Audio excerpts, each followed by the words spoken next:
Keep your wellness routine going strong all summer. Kachava's new travel packs help you stick to your daily ritual even when you're on the go. Just one packet of Kachava's all-in-one nutrition shake provides complete nutrition wherever you are, with 25 grams of protein, 6 grams of fiber, greens, adaptogens, and more. Simplify your daily ritual. Go to kachava.com and use code FITNESS for 15% off. That's KACHAVA.com, code FITNESS.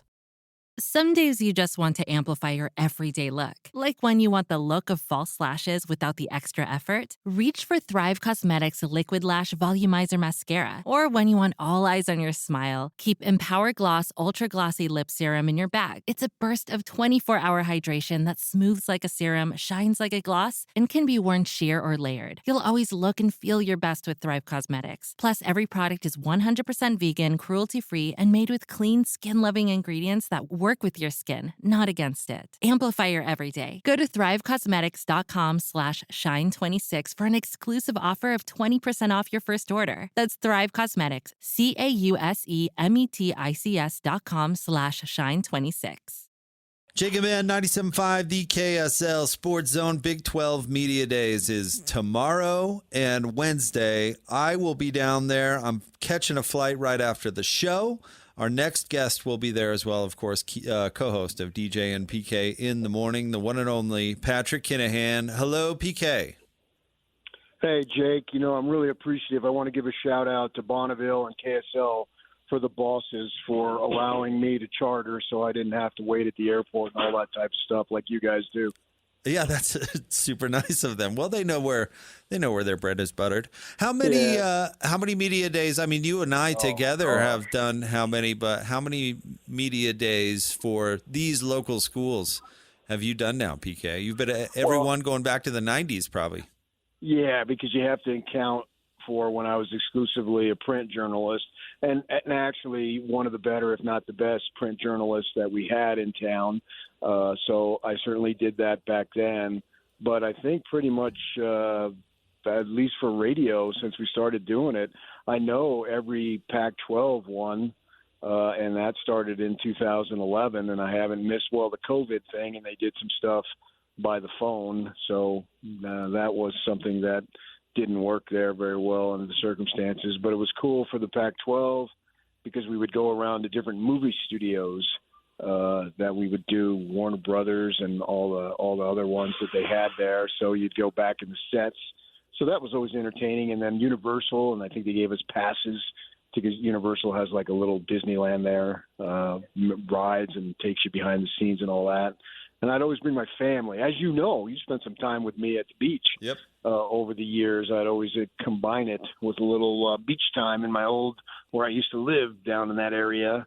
But, the last couple of years has been Dallas, did Vegas for a bit, and now we're at the Cowboys facility. And, I'd prefer it to be in L.A. or Vegas, but once you're there and it's go time, it doesn't really matter where you are because you're just bringing through a bunch of people.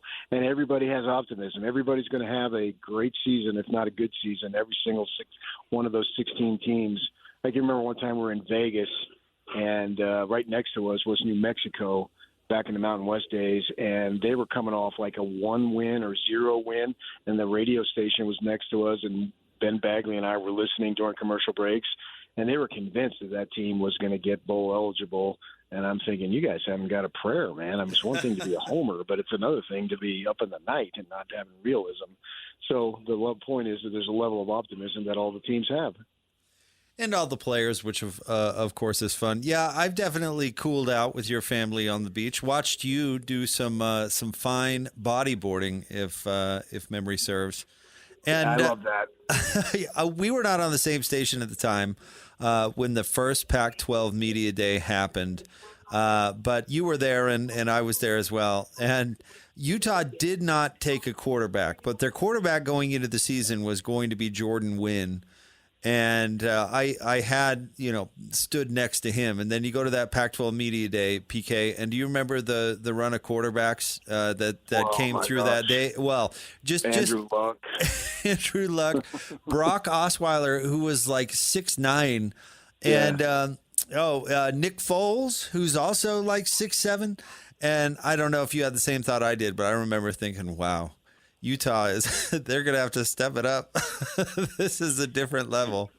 I actually had a coach on Utah's staff. I don't want to name him, and I won't name the players, but about once they started getting good in the Pac-12, he went through each of the players that they had starting for those first couple years and how small they were relative to Pac-12 and how much just in that 3 to 4 year period, just the physical style and nature and just the characteristics of the players were so much bigger that it was evident. And he literally went through, because we recruited to Mountain West. Now they did very well at the end there. They were a top team in the Mountain West.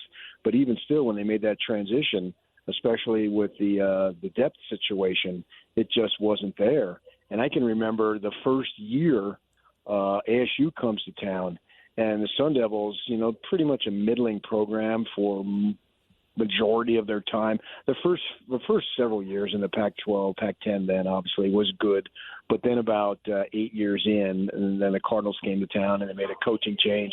They really struggled at that point, but they always had good receivers, and the receivers looked like freaking Walker Kessler being guarded by you or me. I mean, it was just the physical size was so startling difference between the two. And the Utes now have been recruiting at a Power 4, Power 5 level for many, many years, so we don't see that anymore. All right, so let's talk about the local storylines that you think are the biggest with the Utes and the Cougs. What are we trying to find out tomorrow about those teams? Well, we'll go with BYU first because I think they're expected to be, if they did a poll, they would be a little higher. Not that the Utes are going to be low by any stretch, but obviously they've got a blow at receivers, right? We know the Kingston story, and we know the Cody Hagan story, and he retired from football, and I believe he got married and moved on with life, which happens. And, they lost Roberts, obviously, last year. Kingston was a really, really good player for them. There's no doubt about it. And he's got his legal stuff, and so be it with that. We'll see how that plays out. But, he's not expected to be there at the start, at least, if not the entire season. So they've got to find guys. Then they got guys, but guys need to step up, JoJo Phillips, you've been in the program now a number of years. This was presented to you. I don't want to say given because nothing is really given on the football field, but it's presented to you a golden opportunity to go ahead and decide to be the man, right? Now go ahead and take that. Now on the flip side, they've got some better tight ends. They got a little more depth at tight end, so they can throw the ball there. Bachmeier has got another year, so you would think that he would be better, more diversified. They wouldn't have to be as consistent or conservative. And the running backs, L.J. Martin, you can make a strong case for best running back in the conference. He runs so smooth. He's so unbalanced. It's like he glides. He doesn't really even run, right? And if he stays healthy, it looks like he's another NFL back, and he's going to produce minimum 1,000 yards. Health has got to be there, knock on wood for him. And then on the defensive side, they lose some fairly decent players, and certainly one very good player with Jack Kelly at linebacker. They got the Uvalde kid out of Cal, who's a local kid and came home here for the end of his college career. Glasker's a stud. He's been a stud now for a couple of years. And then they got Satawala, and Jay Drew had put out a story in the D-News a while back about him being injured. So we'll have to see about that. Offensive line, you got to replace a couple guys, but they've been able to move guys in there to get some experience, much like Utah. Utah has to replace the entire offensive line as we switch to them. But they do have guys that they were able to play and get opportunities. It's not like they're going to be making their first starts. I mean, most of those guys, the two studs, didn't play in the bowl game, and they destroyed Nebraska. So I think with Utah, it's a question of maybe you might say their bigger question marks. It's what's going to happen, not off the field, but from the sidelines, because there's so much newness there with the coaching staffs, particularly from the offensive perspective, right? I think Atawaya is the only returning running back coach there. Everybody else went with Kyle over to Michigan and received significant pay raises, so good for them. So how's that going to play out? But as you know, Jake, this is the year they got the best crop of receivers that they've ever had collectively, which I think is the 15th year in a row. Yep. which is it's got to be a record. There's got to be some sort of no. I think you're right on the money with Utah. Well, and BYU for that matter. But Morgan and the change in the culture is the story. It's right. How much does it change? How does it change? I'll give you an example with the offense. Utah in the bowl game had a different ethos offensively, and I'm not talking about more run or more pass, but keep your foot on the pedal, which is something watching Witt for so many years.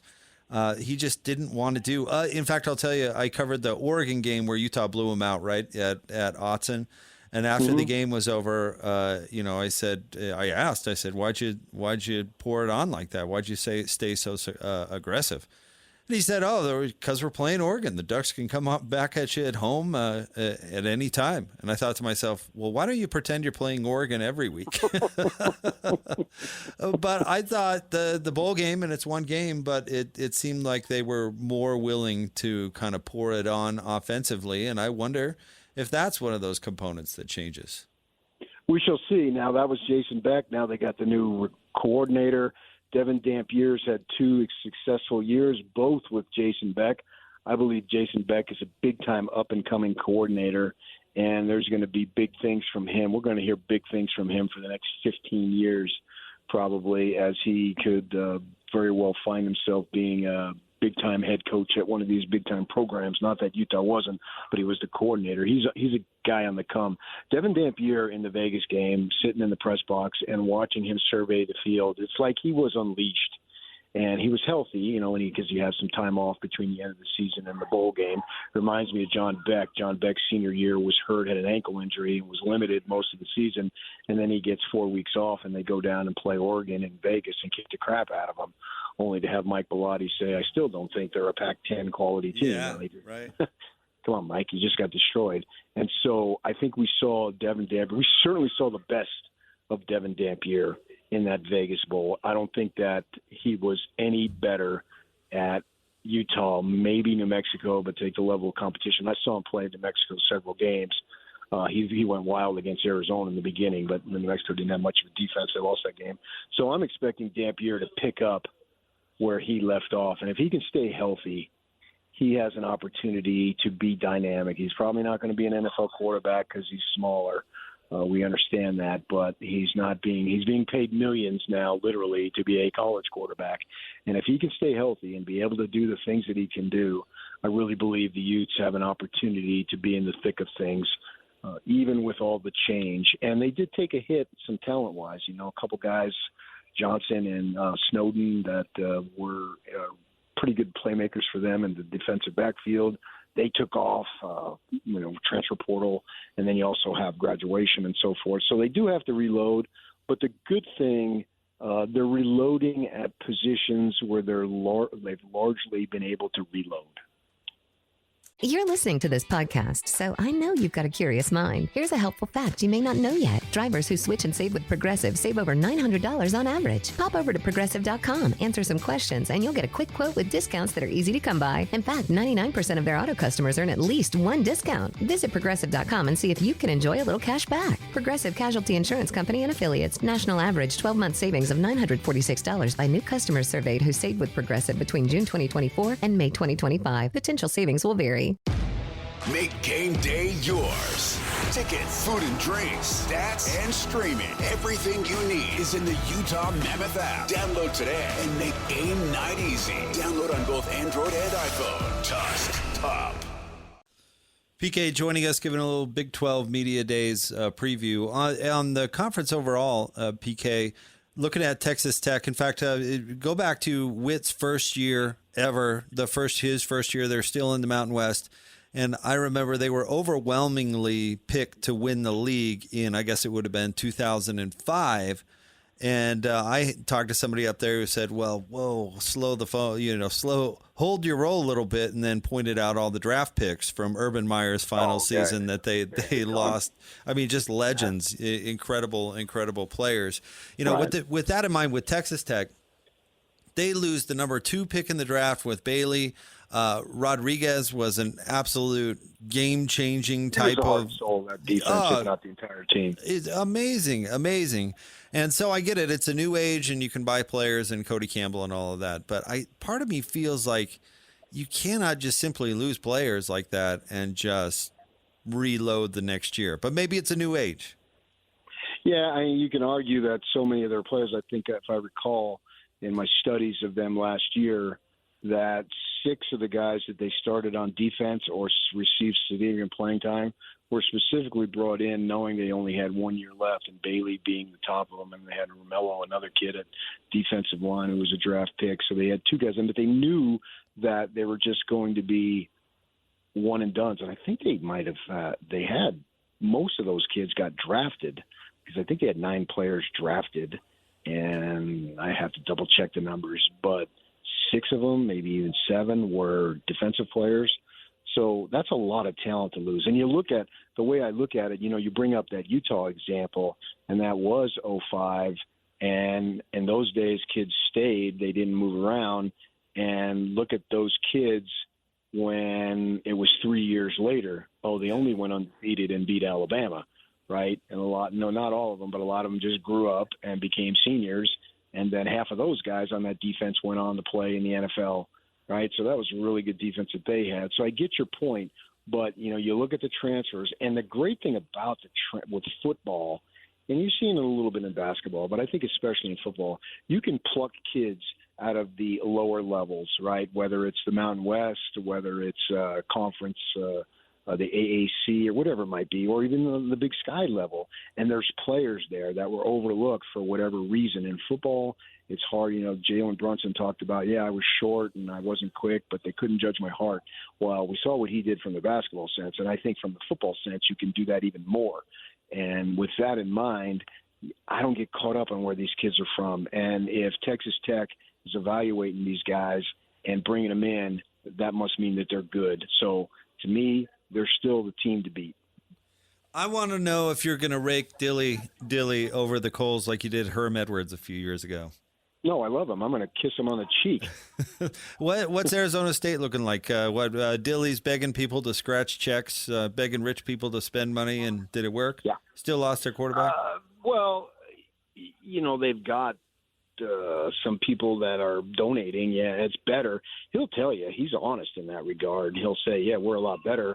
But when you get better, the teams that were better than you, this is going to sound twisted and jilted, they get more better, right? You see what I'm saying? I do. If I have 10 million and I catch up to you, well, by the time I caught up to you, you've surpassed the 10 million mark.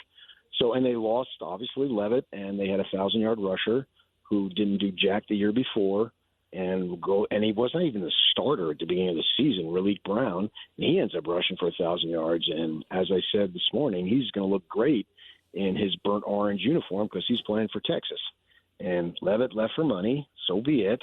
They got a quarterback from Kentucky who has potential. The thing that if you want to look for what the Sun Devils can do, Dillingham has a way with quarterbacks because he was the coordinator at Oregon when Bo Nix went there, and Bo Nix was basically a salvage project. Well, then he turns into a first-round draft choice working a couple years with Kenny D, right? So there's something there. So we'll see how that plays out. They had a decent transfer class. They don't return very many starters, less than 5 between graduation and transfers, but they had some young players last year. They recruited well the year before. And so it's the old Utah thing, next man up type thing. I think they'll be competitive. I think the days of them under the Herm Edwards, where they only win 3 games or so and they're an embarrassment, you cheated and still sucked. I think those are gone. I think they'll be competitive. We were doing the pregame show last year with you, me, and Alice Carey, right, for BYU Utah. And they were the only team to beat the Texas Tech Red Raiders in the conference, right? They got it done. Well, they had Levitt was there that game and Jordan Tyson. They got a couple of good receivers out of the transfer portal. And so I'm expecting them, if you just give them like an average amount of breaks to repeat, like at a 6-3, if things break their way and they stay healthy and they get some crucial turnovers, maybe they can go a 7-2. So That's the beauty of this league is that, they're going to be picked anywhere between, I'd say, 6 and 9, maybe 10. And on any given Saturday, if things are clicking for them, they can give you a tough time. And I know Utah doesn't play them, but BYU does in Provo, I believe. So we'll have to see how that plays out. I think it's right before Halloween. I think it's either on Halloween or the day before, whatever that Saturday is. So I want to say the October 30th in Provo, if I remember correctly. I have to double check on that. So yeah, they're going to be formidable, as is Arizona. Fafita is a really good quarterback. If Fafita was 6'2", he wouldn't be at Arizona. He'd be in the NFL, but he's not. He's 5'10". And so the NFL frowns upon 5'10" guys, as we know. But he's good. Houston's on the come. Kansas State's got an overhaul with the coaching staff, but they got Avery Johnson back. And so he's going to be a fourth-year starter by now. Right. So they should be dangerous. TCU, I think, is always dangerous. Sonny Dykes, background, got to know him pretty good at Cal and read up on him. He's very good offensively, as is Rich Rod. Those are two what I would consider mastermind offensive coaches. PK, you are the best. Thank you. And it'll be fun to do another media day with you starting tomorrow. I'm excited about it. I just hope that in this little hit that we did that I wasn't too windy. Oh, shot at Christian on the way out. I like it. Now, that is my type of interview right there. That's my type of way to go. Just let Christian know that I don't mention him. There's two people I don't mention in my life. One is Herm Edwards, and one is your producer. Hey, I don't blame you. Thank you, PK. You're the man. Okay. All right. Talk to you tomorrow. All right, bro. I'll see you down there. Okay, bye. All right, bye. That is the one and only Patrick Kinahan, big part of our Media Days coverage, as always. PK goes back, as we were talking about, covering these Media Days as a print journalist and a radio bozo, goes back to the mid to early 90s. PK has been a part of covering BYU and Utah in Media Days. Of course, he'll be live tomorrow morning from Dallas. And then Scotty G, coach Tim Lacombe, going to be live as well. And then I'll be there to hold down the afternoon. And honestly, we'll all probably make appearances with the coverage throughout the day. So keep it tuned for that. Awesome that we get a chance to travel the staff down there and give the best coverage possible. So that indeed is what you're going to be getting tomorrow right here on 97.5, the KSL Sports Zone. We'll have more coming up next. Stay tuned. Jake and Ben, 97.5, the KSL Sports Zone. Best thing that's ever happened to you financially. Go. Easy. Sold my car on Carvana. Amazing offer. Really? I hit 200 on a scratcher. Did the scratcher come to your house and hand you a check? No. How many scratchers did you hit to get that? I hit a button on Carvana.com once. Okay, that's fair. It's like the lottery, except you always win. Not like the lottery at all, actually. Exactly. Inexplicably good. Offers worth bragging about. Sell your car today on Carvana. Pickup fees may apply.